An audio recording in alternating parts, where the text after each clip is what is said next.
Mark Meldrum, Meldrum's Monster Garage. We got Tom Lasater from the Michigan Chevelle Club.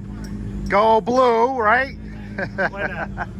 And he's got headlight adjusters on our 70 Chevelle. Now I know we're not completely done with the front end of this car, but he's going to get us in the ballpark. We got the car kind of set and level, and it's kind of not real stable because it doesn't have a fender on it, but at least we'll be in the ballpark of this, and that's pretty cool. Appreciate you coming over, Tom.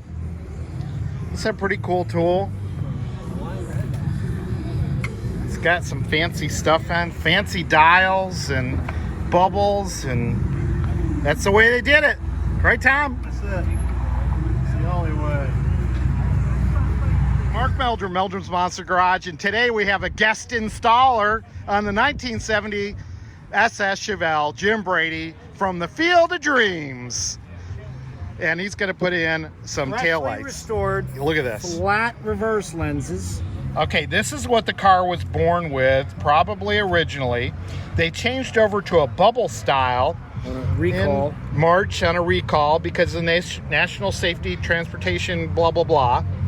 And Jim is going to nicely restore the set for us. That belongs on this car.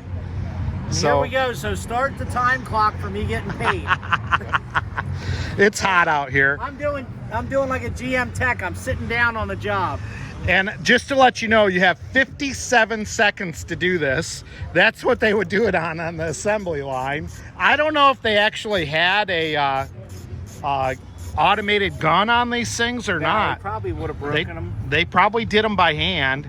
Now, Jim, I noticed when I was putting these ones on, they fit really loosely, so I'm not sure about the screws on these. It is the correct screw. It's a shoulder screw.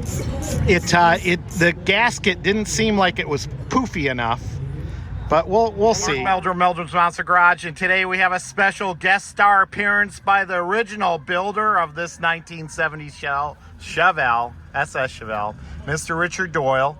And when I was in Maryland, he helped me with my doors. And it was raining. It would never rain on the production assembly line, or would it? Maybe it would. But today, it's a beautiful day here in Strongsville, Ohio, and we're going to work on the light switch. So tell us what you're going to work on for us. Uncle Larry says you're having trouble with the light switch is loose. Okay. Back at the time, this would have been the tool that we would have put your light switch bezel in. And I see you have it all together, so we'd have to take your IP pad off, pull your light switch. It has a little button in the back, and pull it out. Then we can hold it in position and tighten it with this tool. And I guarantee you, Mark, once you use this tool and tighten it, it'll never come loose again. Wow.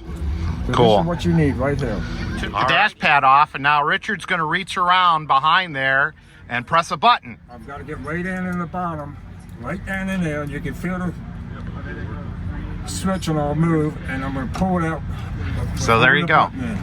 All right. There it is. So there it is. So yeah. Now we're going to put a special tool on it. Yes. You must hold the light switch so it doesn't turn on you. And look at that. Wow. Look how Mark. loose I had it.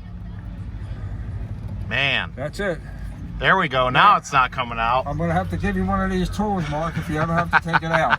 Thank you. So what you do is, you just put your light switch rod back in. It'll automatically click, and you're good to go. Awesome. Thank you so much. Luckily, I didn't screw down the dash pad yet because I know we still have a few ground issues on the dash. So it was easy to pop off for us and have Richard do a demonstration today. When I worked on in repair, I had 57 seconds. That's all they allowed me to change that and tighten that up on the line. Awesome. Yes. All right. Thank you once again.